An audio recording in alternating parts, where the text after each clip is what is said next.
Bien.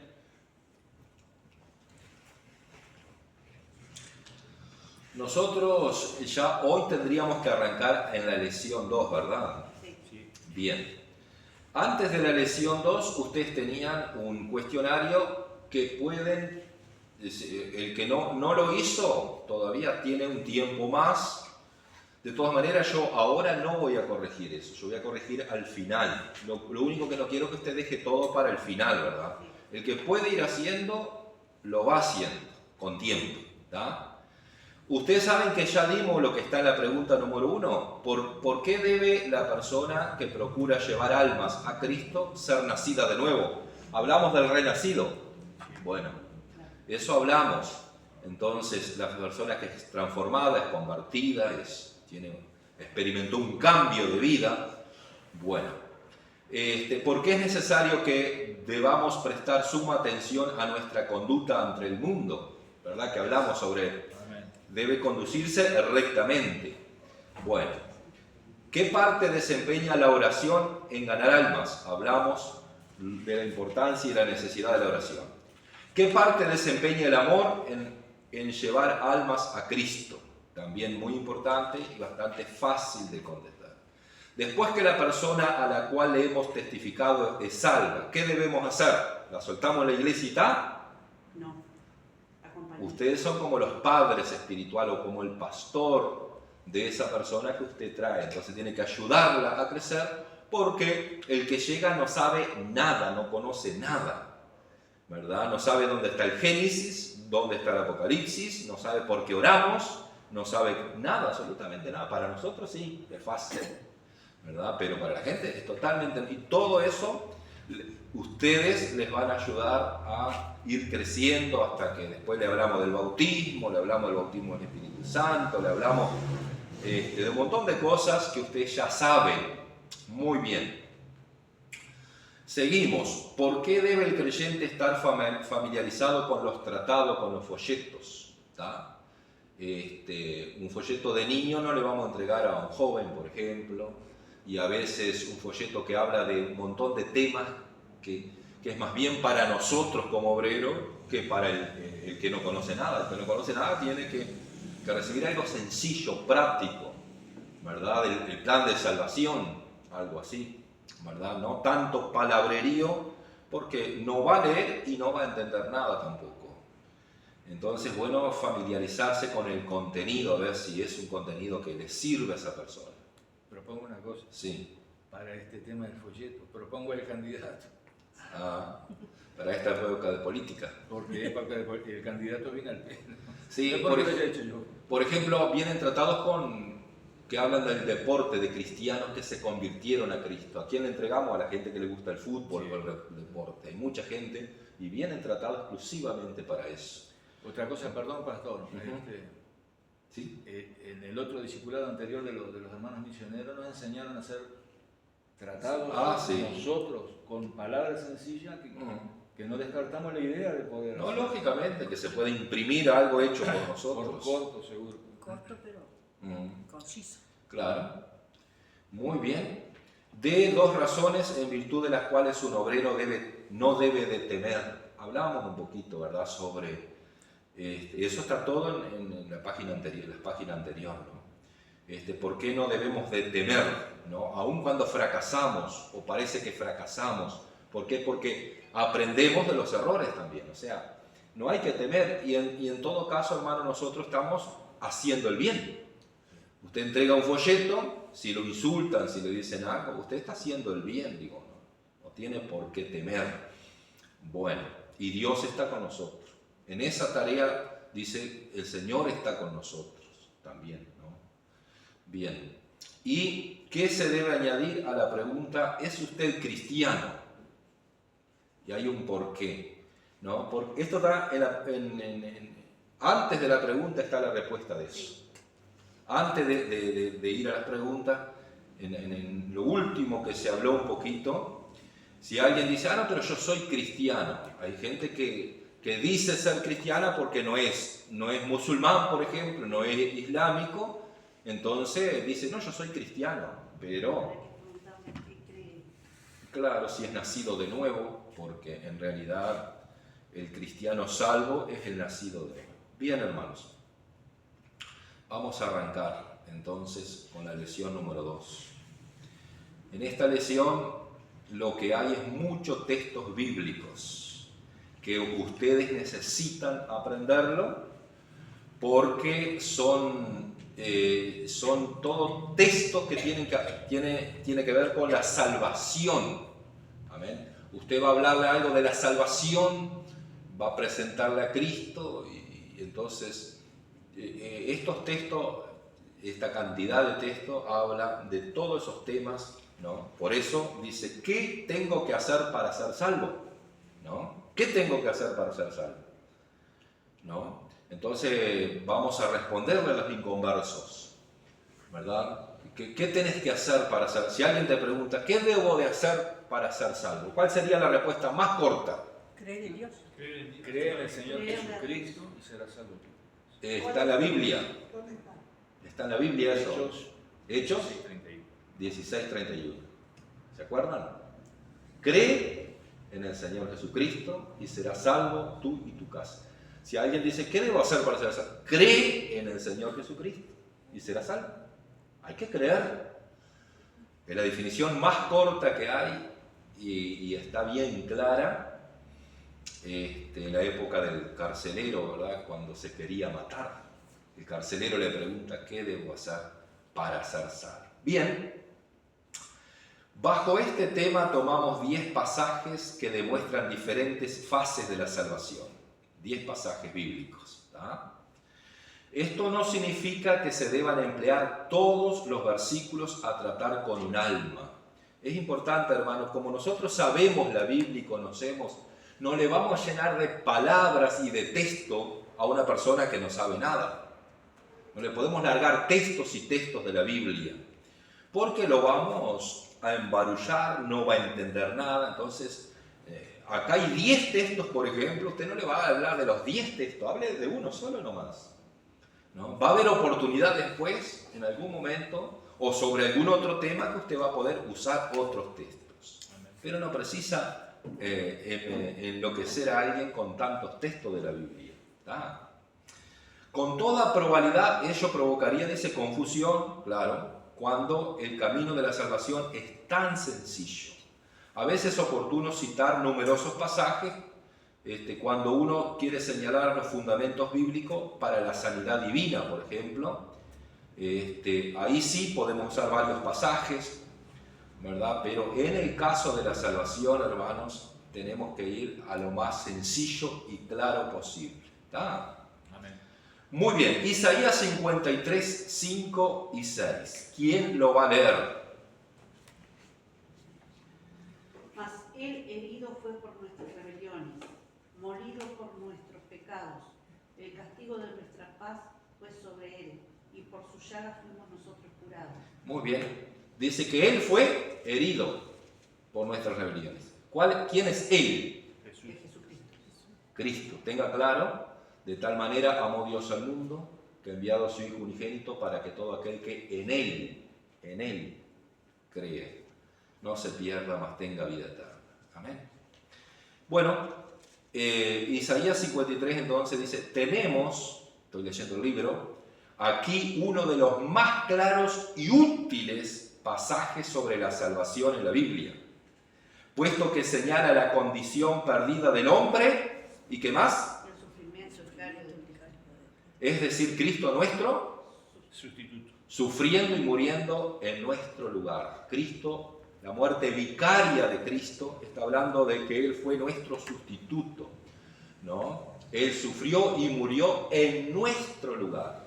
Él ocupó nuestro lugar. Por eso se habla de la muerte vicaria o el sufrimiento vicario de Cristo. Ahora, usted quiere aprender y quiere enseñarle a una persona sobre la salvación. Este es uno de los más ricos pasajes, ¿verdad? Porque es completo, ¿no? Dice, tenemos aquí uno de los más claros y útiles pasajes sobre la salvación en la Biblia, ¿no? ¿Qué es lo que señala la condición perdida del hombre? Todos nosotros nos descarriamos como ovejas, ¿no? Esa es la primera fase, el hombre está perdido. la condición perdida del hombre. La otra fase es el sufrimiento vicario, pero Cristo cargó con el pecado de todos nosotros. ¿Está claro eso? Amén. Bien. Muy bien, cuando hablamos de que Cristo es nuestro sustituto, a veces hay una forma fácil, digamos, de enseñar o de explicar esto, ¿no? Cristo fue el que murió por nosotros. Ahora yo voy a dar un ejemplo acá, pero vamos un poquito más. Amén. Sigo en el libro, hermanos. Acá cuando dice sufriendo y muriendo en nuestro lugar, Él es el lado divino de la salvación. Cristo es el lado divino de la salvación. ¿Tá? Nos habla de un Dios que, viendo a nuestra raza que se había desviado por completo, o sea, nos habíamos descarriado, estábamos indefensos, cargados de pecados, ¿no? Él dice, fue Él herido y molido por nuestros pecados, dice la Biblia. Estaban cargados de pecado, ¿no? Entonces, ¿qué dice? Encuentra uno que lleva el pecado. ¿A quién? A Jesucristo. Y pone sobre él los pecados de todos nosotros, ¿no? Pone sobre él el pecado de todos nosotros. Vamos a hacer una ilustración acá que aparece en el libro, hermanos. Pero es así. Cristo está aquí. Amén. Nosotros somos personas llenas de pecado, descarriados, apartados. Nuestra vida está invadida por el pecado. La Biblia dice, ¿verdad?, que Cristo es nuestro sustituto. Eso significa que Cristo ocupó nuestro lugar y Él, ¿verdad?, ¿qué fue lo que hizo? Cargar con todos nuestros pecados. Todos nuestros pecados fueron puestos en Jesús, en Cristo. Todos nuestros pecados fueron puestos aquí en Cristo. Entonces nosotros ahora estamos libres de pecado, sin pecado, porque Cristo cargó con todos nuestros pecados. Somos totalmente libres. Aquí Él tomó nuestro lugar, ¿no? Se hizo pecado por nosotros y nos presenta justo delante de Dios. Somos justificados por Cristo. Justificados pues por la fe, tenemos paz para con Dios por medio de Jesucristo. Amén. Entonces, cuán importante eso, ¿verdad? Saber explicar bien eso. Porque el mundo es pecador, pero Cristo ocupó nuestro lugar. Cristo cargó con todos nuestros pecados. Amén. Bien. Hay un ejemplo más que está en el libro que dice, por ejemplo, durante la guerra civil. ¿Alguien me está siguiendo en el libro? Sí. Lea esa parte. Sí. ¿Querés leer? Sí. Ahí dice, por ejemplo, durante la guerra civil de los Estados Unidos, ¿qué pasaba? Se permitía que algunos de los soldados llamados bajo bandera enviaran un sustituto que estuviera dispuesto a ir. Por lo general, el soldado pagaba cierta suma de dinero a fin de que su sustituto combatiera y quizás muriera en el campo de batalla. Se puede trazar así un hermoso y fácil paralelo. Ahí está. Entonces, en esa época, en Estados Unidos era obligatorio, digamos, la carrera militar. Surgió una guerra y todos tenían que ir.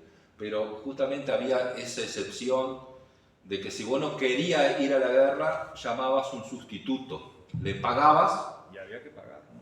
Había que pagar, lógico.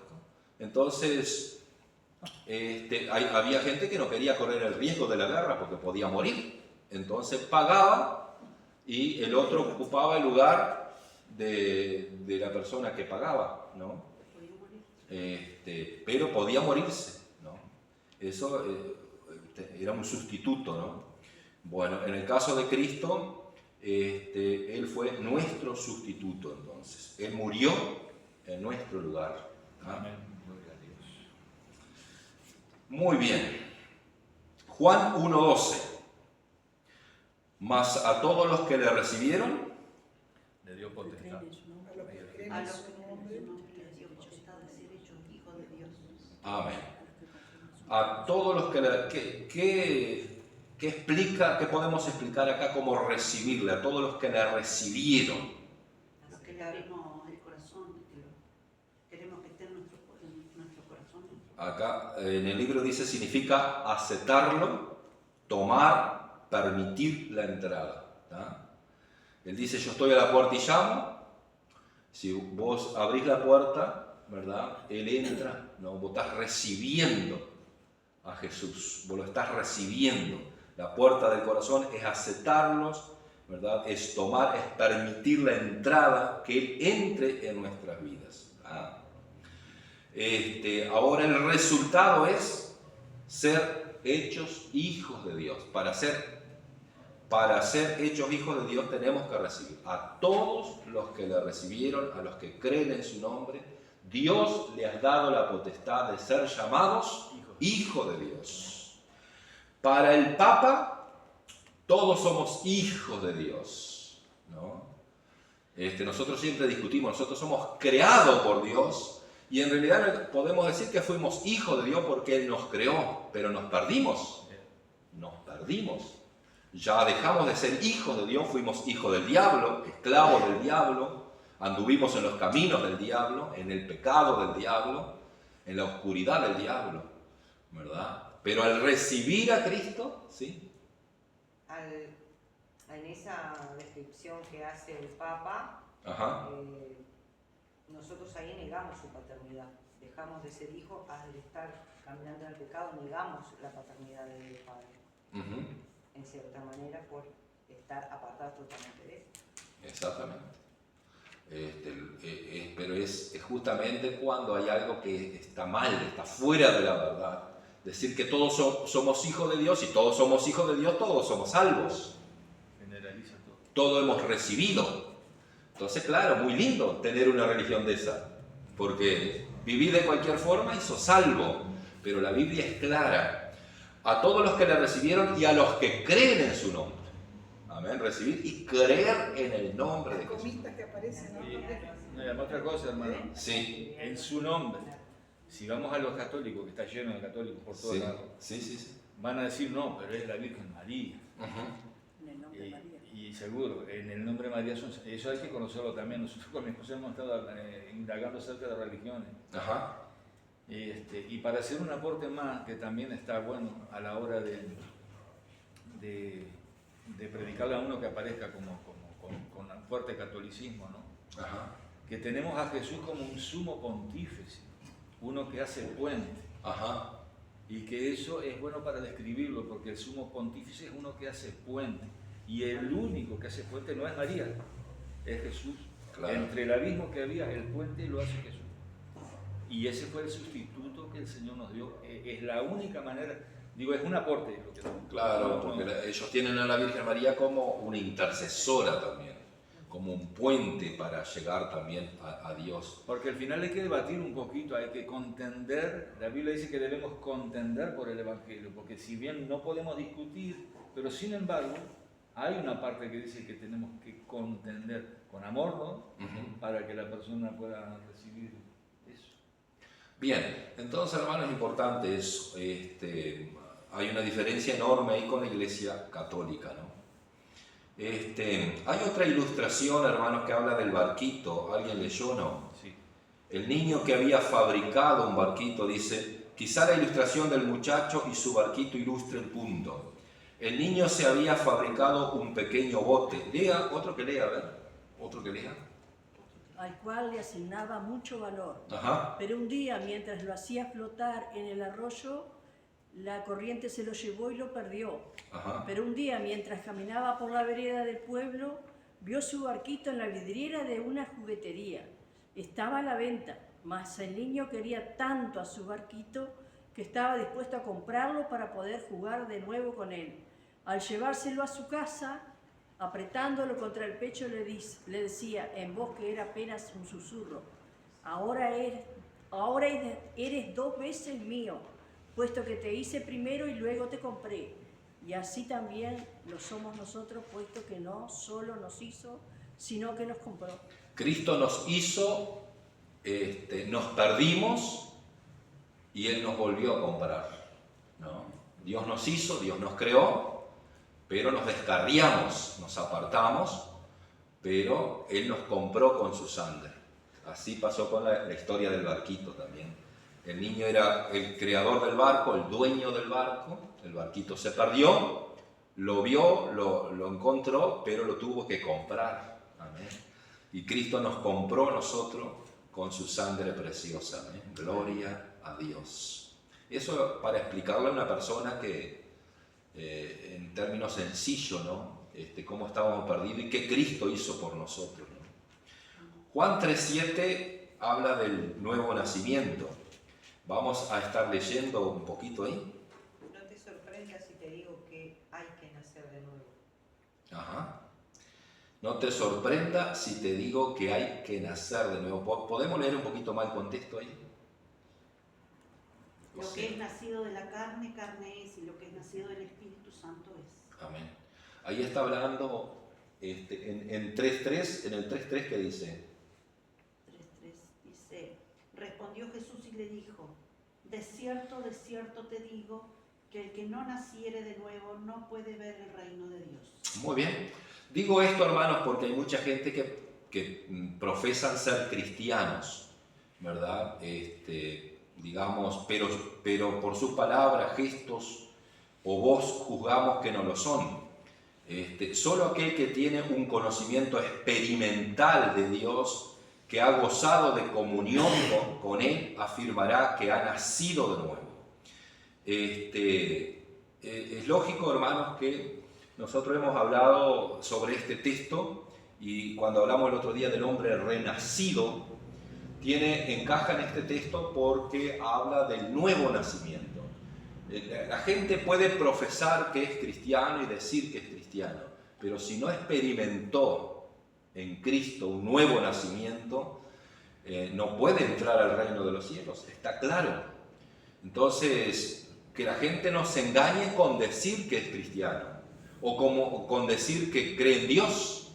Hasta los demonios creen y tiemblan, dice la palabra. O sea, la gente cree en Dios, cree en Cristo, o dice que, ¿verdad?, que es cristiana, pero en realidad, hermanos, hay un paso más profundo para que alcance la salvación. No es con la boca solamente. Con la boca se confiesa, ¿verdad?, pero con el corazón se cree con el corazón. Amén. Eso vamos a ver más adelante también. Amén. Uno puede saber a ciencia cierta si es salvo o no, puesto que Dios dice en Juan 3:7, no te maravilles de que te dije, os es necesario nacer otra vez. ¿Ha nacido de nuevo? Si le preguntamos a uno que dice que es cristiano, y ustedes le preguntan, pero ¿vos naciste de nuevo? A ver qué te responde. Si él no sabe qué responderte, no entiende nada, es porque no nació de nuevo. Porque si vos le preguntás a alguien, pero vos naciste de nuevo, y él te dice, sí, yo antes era esto, tuve un encuentro con Cristo, Cristo cambió mi vida, Cristo me dio una nueva vida, Cristo me sanó el interior, Cristo perdonó mis pecados, Cristo me llenó de paz, me quitó la violencia, entonces sí. Pero el que no tiene ni idea, ¿entienden?, es porque no ha nacido de nuevo. Por eso esa pregunta va para aquellos que muchas veces creen que por decir que son cristianos ya está todo bien, ¿no? Como aquellos que dicen, no, yo respeto a todas las religiones, ¿no? Entonces creen que al respetar a todas las religiones van a ser salvos. Eso es un pensamiento muy fuera de la Biblia, ¿no? Muy bien. Perdón, pastor. ¿Sí? Ahí para hacer un aporte, ¿no? Porque sí, es muy común que diga yo creo en todas las religiones cuando uno va con algo a evangelizar. Y la pregunta sería, ¿pero vos te sentís salvo? Ajá. ¿Vos sabés que vas a la eternidad? Y ahí se abre una puerta para poder decirle lo que es la eternidad, porque seguramente que no vas a ver lo que es la eternidad. Claro. La Biblia dice, de modo que si alguno está en Cristo, nueva criatura es. 2 Corintios 5:17. De modo que si alguno está en Cristo, nueva persona. Amén. Amén. Dios nos hace nuevo. Amén. Hay una vida nueva, hay un estilo de vida que cambiamos, que es diferente. Si estamos en Cristo, ¿verdad? Y si morimos en Cristo, vamos a resucitar. Y si estamos en Cristo, nueva criatura. ¿Dónde están los frutos de esa nueva criatura? Tiene que haber frutos, ¿no? Y yo decía ayer en la televisión, hay mucha gente, ¿verdad?, que puede testificar que antes era un borracho, un drogadicto, un ladrón, un golpeador, un violento, y vine a Cristo y Cristo me hizo nuevo, me cambió. Hay mucha gente que tiene testimonios así. Otros tienen testimonios de milagros de sanidad, pero de milagros en el corazón. Es el nuevo nacimiento, la transformación del corazón, ¿no? De modo que si alguno está en Cristo, nueva criatura es. Las cosas viejas pasaron, y aquí todas son hechas nuevas. Una nueva vida, porque está la vida de Dios en nosotros, ¿verdad? Comenzamos a reflejar lo que es la imagen de Dios, ¿verdad? Que estaba muy desgastada. En Cristo es restablecida esa imagen de Dios en el ser humano cuando creemos. Amén. Por eso el nuevo nacimiento nos asegura la salvación. Amén. El nuevo nacimiento le asegura a la persona la salvación, pero el decir de boca no asegura a nadie la salvación. Bien, el texto que tenemos que aprenderlo de memoria, ¿cuál es? 3:16. San Juan 3:16. ¿Quién lo va a decir de memoria? A ver, rapidito. A ver, no, pero mi esposa no. Porque de tal manera amó Dios al mundo que ha dado su Hijo unigénito para que todo aquel que en él crea no se pierda, mas tenga vida. Vamos todos juntos, que todos lo sabemos. Porque de tal manera amó Dios al mundo que ha dado a su Hijo unigénito para que todo aquel que en él cree no se pierda, mas tenga vida eterna. Juan 3:16. Es el corazón de la Biblia. Tienen que saberlo porque acá también ustedes tienen, así como en Isaías 53, ustedes tienen todo para desarrollar, para hablarle a una persona que Cristo te ama, ¿verdad? ¿Cómo lo demostró? Bueno, entregó su vida en la cruz. ¿Y qué nos da? La vida eterna. ¿Cómo? Tenemos que creer para que todo aquel que en Él crea. Amén. Todo aquel, ¿no?, demuestra que todos pueden acudir. Eso es importante. Amén. Demuestra que todos pueden acudir, hermano. La cruz, la salvación es para todos. Cristo vino para todos. De tal manera amó a todos y lo demostró y murió por todos. Pero el salvo es el que cree en Él. Amén. Eso, hermano, para ustedes es importantísimo en el momento de hablarle a una persona, de decirle: Jesús te ama, Él vino, Él entregó su vida, Él te ama, Él lo demostró en la cruz. Amén. ¿Y qué quiere darte? Quiere darte salvación, pero te va a dar salvación si tú crees en Él, ¿no? No es si tú haces cosas acá, no es si tú vas a la iglesia, si no vas a la iglesia, esto, lo otro, no. Si tú crees en Él, amén. Nada más que el que cree, después va a saber que tiene que venir a la iglesia si quiere crecer. Porque la fe genuina es la que produce fruto. Y la fe sin obra es muerta. Entonces, todo eso nos va llevando a enriquecernos para poder hablarle a alguien de Cristo, ¿no? Por eso que muchas veces hay personas que dicen: si yo no sé por qué fulano, que hace tanto bien y nunca ha hecho nada malo, pero no conoce al Señor. No le va bien y hará todo lo que está bien legalmente y humanamente, pero al no tener al Señor en su corazón, obviamente que las cosas de la tierra... Claro, después vamos a tocar este tema igual, pero cuando la gente se cree buena y hace cosas de bien, ¿no?, todo lo demás, y mucha gente dice: yo no le hago mal a nadie, pero se está basando en su propia justicia. Y si se basa en su propia justicia, no va con Dios. Porque la Biblia dice que la justicia humana es trapo de inmundicia. ¿Tá?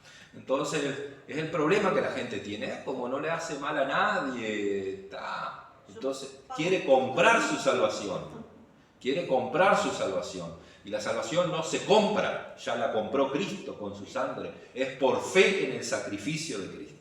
Es la única forma de ser salvo. Vos podés traer $1 millón acá de ofrenda y decir y hacer que trajiste una gran ofrenda y te perdés en el infierno, porque la salvación no se compra.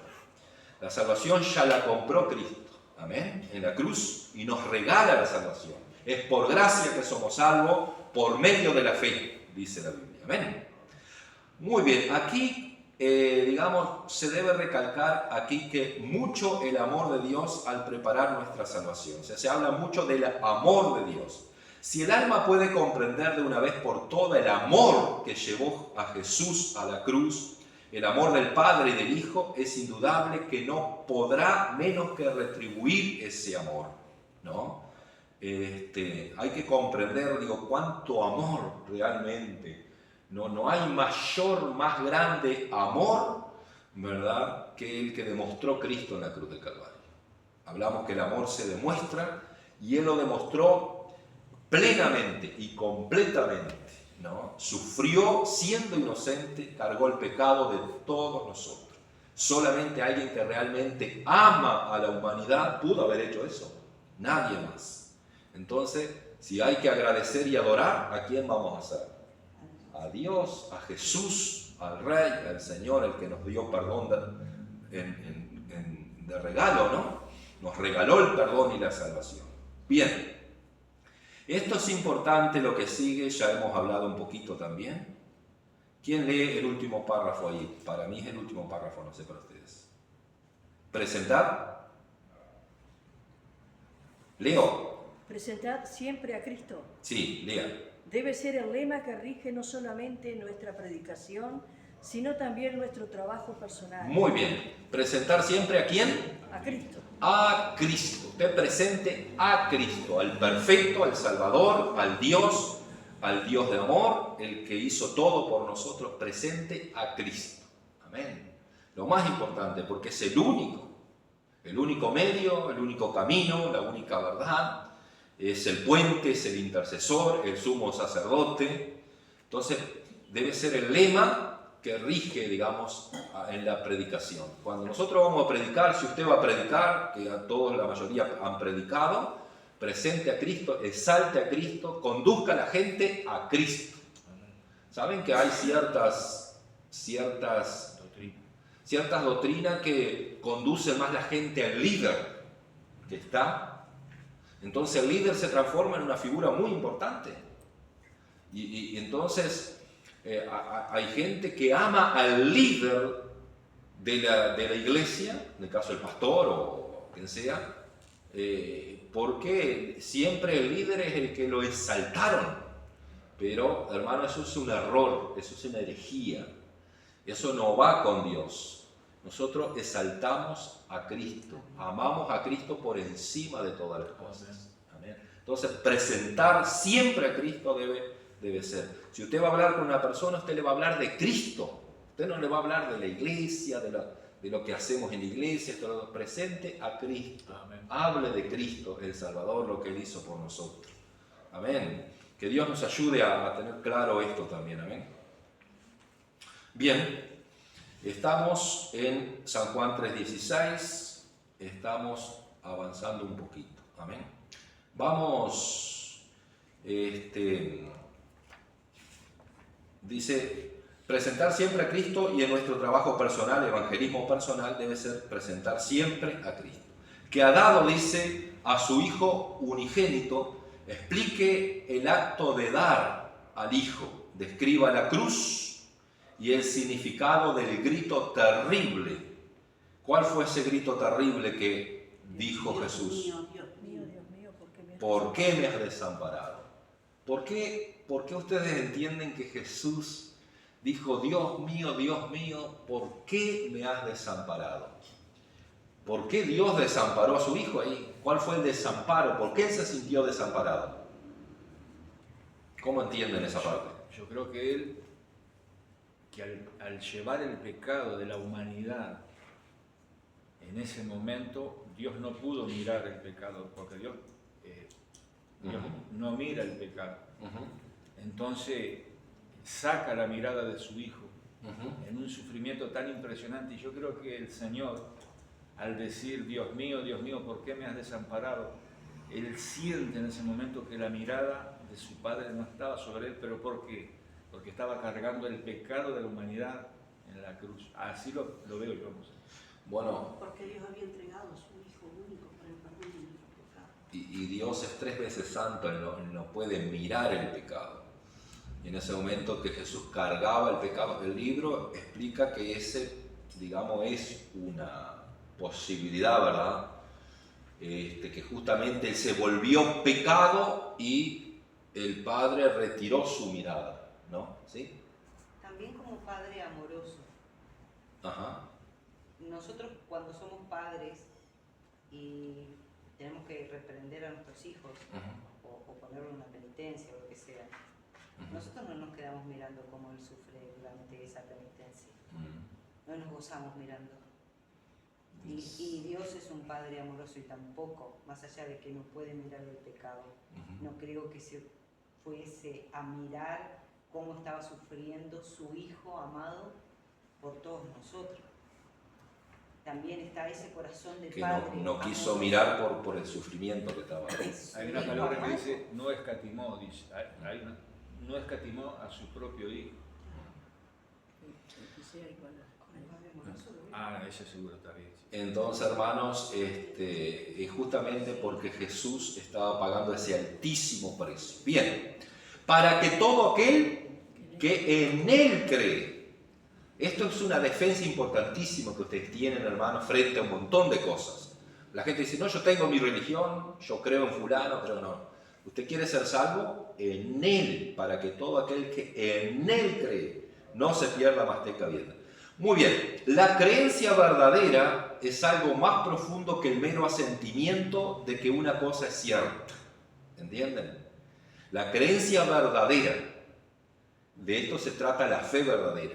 Una creencia verdadera, de una fe no fingida, pero es más profundo que decir, sí, yo creo en Dios. ¿No? Mucha gente dice, yo creo en Dios, yo tengo fe en Dios. Bueno, pero ¿realmente tenés fe en Dios? Es como aquel que va al médico, ¿tenés fe en el médico? Sí, pero no tomo los remedios, no le hago caso, ¿no? Entonces, queda como, entonces, ¿creo o no creo en el médico? ¿Creo o no creo en Jesús? O sea que la creencia verdadera es algo más profundo que el mero asentimiento de que una cosa es cierta, ¿no? Es una creencia, dice, tan definida, tan real, que no procederá en consecuencia. Santiago nos dice en el capítulo 2, versículo 20, nos habla que la fe sin obras es muerta. Una fe verdadera se cristalizará en hechos. Amén. Esto es importante, hermanos, porque si bien nosotros no somos salvos por obra, la fe verdadera te lleva a obrar, te lleva a obedecer, te lleva a hacer cosas. Yo soy salvo por la fe, ¿verdad? Pero la fe verdadera te lleva a un camino de frutos. Frutos de justicia, frutos de amor, frutos de santidad, ¿verdad? Frutos de perseverancia, frutos de servicio. No, todo eso habla, hermanos, la fe sin obra es muerta. O sea, si yo tengo fe, yo voy a caminar en ese camino de fe. Amén. Yo no solamente digo que tengo fe, sino que voy a transitar en ese camino de fe. Y en ese transitar en ese camino de fe hay cosas que tengo que hacer. Orar, servir a Dios, honrar a Dios, adorar a Dios. Bueno, tantas otras cosas, ¿no? Pero apartarme del pecado. Todo eso tiene, o sea que si yo tengo una fe verdadera, eso se cristalizará en hechos. La fe de Abraham, por ejemplo, dice que él fue justificado por la fe. Pero él iba obedeciendo al Señor, ¿no? Él iba en obediencia al Señor, él iba en ese camino de obediencia porque él le creyó a Dios.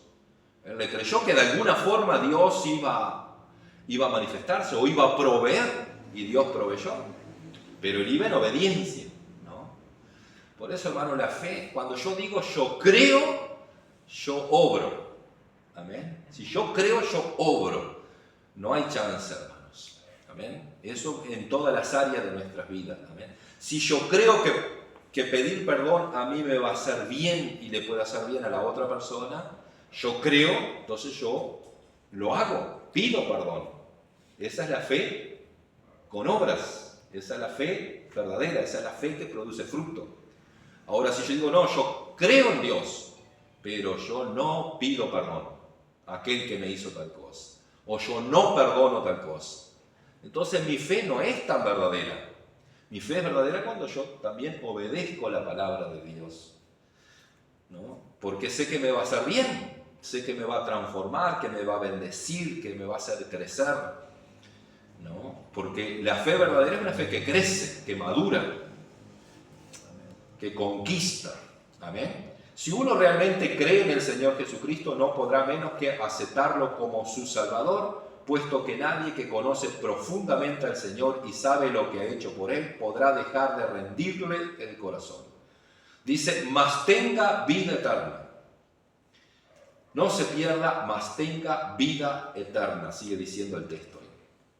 Si a uno se le puede hacer comprender que tan efímera, ¿no?, es la vida, incierta es la vida, y qué será la eternidad, eternidad con Dios, vida eterna. Eternidad sin Dios, condenación eterna, ¿no? Qué tremendo. Yo pensaba en la élite mundial que hay, la gente que se endiosa y que está ahora creando inteligencia artificial para que la inteligencia artificial se meta dentro del cuerpo, así pueden vivir un tiempo más. Eso, hermano, es un error garrafal. Se van a morir y se van a ir al infierno todavía. Por más que se crean dioses, es efímera la vida, es pasajera, pero hay una eternidad con Dios para los que creemos. Y hay una eternidad en condenación para el que no cree. En este tiempo que Dios nos regala, nos da, hermanos, tenemos que aprovechar este tiempo y saber que estamos de paso, ¿verdad? Y esto es bueno que la gente sepa.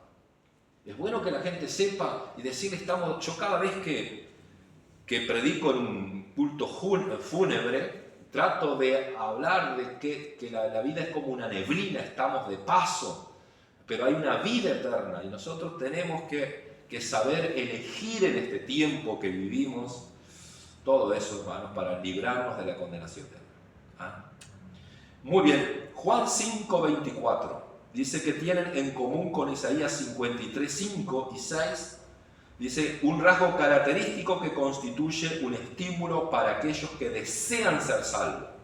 Demuestra la obra de salvación realizada en el momento mismo de que creemos.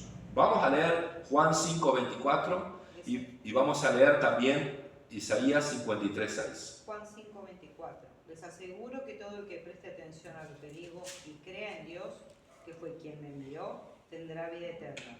Aunque antes haya vivido alejado de Dios, ya no será condenado, pues habrá recibido la vida eterna. Bien, vamos a leer en la otra versión, en la más nuestra. 5:24. Sí. De cierto os digo, el que oye mi palabra y cree al que me envió, tiene vida eterna y no vendrá a condenación, mas ha pasado de muerte a vida. El que oye mi palabra y cree, ¿no?, tiene vida eterna, ¿no? El que escucha la palabra y cree, pero cree con esa fe verdadera, cree realmente con esa fe profunda, tiene vida eterna. Muy bien. Dice, cuando Isaías 53:6 nos dice, Jehová cargó en él el pecado de todos nosotros, demuestra que la obra de cargar los pecados fue realizada ya en la cruz, ¿verdad? O sea, ya fue realizada en la cruz, ya fue hecha, ¿no? Mientras que cuando Juan 5:24 dice, el que oye mi palabra y cree al que me ha enviado, tiene, o sea, ya tiene. Es presente, es ahora, recibe inmediatamente, ¿verdad?, vida eterna. Señala que tan pronto como el que escucha la palabra y la obedece, el alma tiene vida eterna. Amén. Muy bien. Seguimos un poquito más. Hechos 3:19. Aquí habla un poco sobre lo que tiene que ver con el arrepentimiento, con la conversión también. Dice cuando... ¿Quién lee Hechos 3:19? Aquí en el libro, enseguidita estoy. Así que arrepentíos y convertíos para que sean borrados vuestros pecados, para que vengan de la presencia del Señor tiempos de refrigerio. Muy bien, cuando le vamos a hablar a alguien, hermanos de Cristo, también tiene que haber cierto tacto, prudencia, de no entrar en distracciones también. Por eso acá dice en Hechos 3:19, cuando se emplea este versículo para hablar a un pecador, es mejor omitir la última parte. La última parte dice, pues que vendrán los tiempos de refrigerio de la presencia del Señor, ¿no? Y la primera parte que dice, arrepentidos y convertidos para que sean borrados vuestros pecados. Ahí está, nosotros vamos a hablarle al pecador, él necesita ser salvo. Entonces vamos a hablar de esa parte que es esencial, ¿no? Porque si le hablamos también la segunda parte, probablemente hay que responderle también qué significa que vendrá del Señor o tiempos de refrigerio de la presencia del Señor. Entonces vamos a entrar ya en otros argumentos que dice que pueden distraer del verdadero significado del mensaje o del versículo que está dirigido especialmente. La otra versión está sí. más cortita, está sin esa parte. Dice, ahora pues, arrepiéntanse de sus pecados y vuelvan a Dios para que sus pecados sean borrados. Me parece que está más claro. Arrepiéntanse de sus pecados, que decía arrepentido y convertido, y vuélvanse a Dios para que sus pecados sean borrados. O sea que lo principal para recibir salvación y perdón de pecado es arrepentirse y convertirse, ¿no? Eso es lo principal en este caso. Ahora, si le vamos a explicar también para que vengan refrigerios de parte del Señor, es como distraer un poquito. Lo esencial es lo que te está enseñando el libro acá, hermanos, amén. El mensaje para salvación es arrepentirse y el arrepentimiento y la conversión. ¿Tá? Bien, Hechos 16:31. También en Hechos 16:31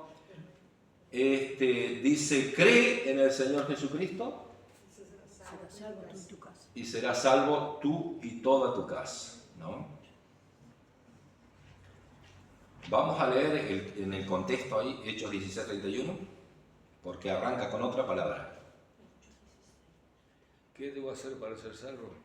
Empieza así la Biblia. No. Ellos dijeron. Creen en el Señor Jesús. Entonces, si nosotros le decimos, ellos dijeron al incrédulo que no sabe nada, y el incrédulo dice, ¿quiénes son ellos? Entonces tenés que entrar a discutir el tema de quiénes eran ellos. Entonces, vamos directamente al versículo clave. Cree en el Señor Jesucristo y serás salvo tú y toda tu casa. Amén. Gloria a Dios. En Hechos 3:19 se menciona también un nuevo aspecto de la salvación que es el arrepentimiento. ¿Qué significa para ustedes el arrepentimiento? Arrepentirse es pensar en lo que se hizo mal y pensar y actuar de que no debemos volver a hacerlo, ni decirlo, ni actuarlo. Es decir, arrepentirnos de... ¿Qué sentimos cuando nos arrepentimos? Y cuando nos arrepentimos, pensamos de que lo que hicimos está tan mal que nos duele. Pero después nos viene un alivio porque nos arrepentimos de aquello que hicimos que está mal, que cuando vemos que está mal lo que hicimos. ¿Qué hacemos? ¿Seguimos haciendo? No volvemos a hacerlo. Otra cosa que produce vergüenza, ¿no? Cuando nos arrepentimos, dice, sentimos dolor, dice el libro, dolor por, por nuestros pecados, sentimos dolor por lo que hicimos, ¿no? Y deseamos alejarnos de ello. Cuando hay un verdadero arrepentimiento, pasa eso, sentimos dolor, nos apartamos, nos alejamos, ¿verdad? Y no queremos volver a hacer eso, no queremos volver a hacer eso. Entonces, eso es un verdadero arrepentimiento, cuando hay un dolor por nuestros pecados. ¡Pah! O sea, siento que fallé, siento que obré mal, siento que di la espalda a Dios, que le fallé a Dios, que le fallé a mi esposa, a mi esposo, ¿no? A un hijo. Todo eso también, ¿no? Entra en todo esto. Sentimos un dolor y digo, bueno, no lo voy a volver a hacer, me arrepentí, ¿no? De eso. A veces pensamos en nuestros hijos, digo, podía haberlo criado de otra forma, o podía haberlo escuchado, o podía haberle abrazado más, de todo eso. Entonces sentimos como un dolor, estamos arrepentidos de eso, de esa falla que tuvimos, y tratamos de no volver a cometer eso, de tener una oportunidad para brindarle todo lo demás, ¿no? O sea, y así pasa también con nuestros pecados hacia Dios, ¿no? Una cosa también, Tomás, es establecer la diferencia con el remordimiento. Ajá. Mientras hablaba, pensaba en casos de gente que ha hecho un asesinato, lastimado por un delincuente, o la droga mismo, por ejemplo. La gente tiene ese remordimiento, pero ya con el remordimiento, no es el arrepentimiento. El arrepentimiento te lleva a que, como decimos, que no volver a hacer. Sí. ¿Se puede salir de un remordimiento, hermana? Yo pienso que sí. Cristo nos hace libre, ¿no? Porque si hay diferencia, digo, Claro, es bueno comprenderlo también. Yo digo, el remordimiento, digo, es una cosa que permanece, porque la persona no puede sacárselo de encima. Digo, ¿cómo conducir a alguien que tiene un remordimiento? Porque una cosa es un arrepentimiento y dice, bueno, Señor, me arrepiento, hasta le podés ayudar, me arrepiento, pero el remordimiento es una cosa que la carga y parece que se grabó ahí. Pero la gente no lo suelta, tiene que soltar, tiene que ser libre de eso. Está también el perdón ahí. Sabemos que recibimos perdón de parte de Dios. Ajá. Pero el remordimiento es cuando nosotros no nos perdonamos por haber fallado. Ahí está. La conciencia que te acusa. Seguro. Claro, y pesa.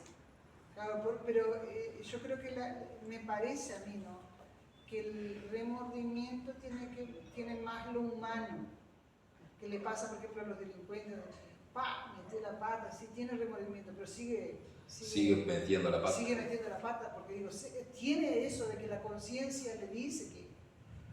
Sí, yo, por ejemplo, he oído de lo que sería un remordimiento cuando parte alguien y un hijo y una hija dice, no ayudé a esta persona, no a mi madre o a mi padre, y siente que no lo puede revertir porque ya se fue. Y eso ya como no lo puede revertir y se fue la persona, ahí queda un remordimiento. Pero hay que ser libre, uno puede ser libre. Dios puede sanar, sí, el corazón. Puede ser libre. Pero a mí me parece que el remordimiento tiene que ver con como que nosotros lo queremos hacer, sacar con la fuerza humana. Y cuando nos arrepentimos de aquello, uno tiene la actitud de pedir la ayuda. O sea, que viene esa conciencia de parte de Dios de tomar un camino diferente. Exactamente, cuando uno se arrepiente, uno toma un camino diferente, ¿no? El remordimiento viene, digamos, cuando yo no me arrepiento de eso genuinamente. Yo pienso que son cosas diferentes y a veces cargamos con un remordimiento y a veces el remordimiento por un pecado mío, ¿no? Yo cometí un pecado y siento remordimiento por ese pecado, pero si Cristo te hace libre, hay que arrepentirse y punto, y cambiar. La Real Academia Española dice remordimiento, sinónimo, arrepentimiento, inquietud, pesar y pesadumbre. Para entenderlo un poquito. Pero viste que la Biblia no te habla de remordimiento. No. de hablar de arrepentimiento. Y yo creo que está ahí emparentado con arrepentimiento. No, están ahí, digamos, pero el arrepentimiento es lo que te hace libre totalmente. Que yo lo que pienso que en el caso de, como dijo el hermano Humberto, de que si la persona a la cual no se le hizo... Partió con el Señor. El arrepentimiento de ese remordimiento nos puede liberar también. Te hace libre. Pero ahí cuando uno no se perdona a sí mismo, ese es un problema. Cuando yo no me perdono por lo... Claro, pero ahí le tenés que pedir al Señor que pero te dé la lógico. sabiduría. Pero te queda, digo, lleva un tiempo, ¿no? Lleva.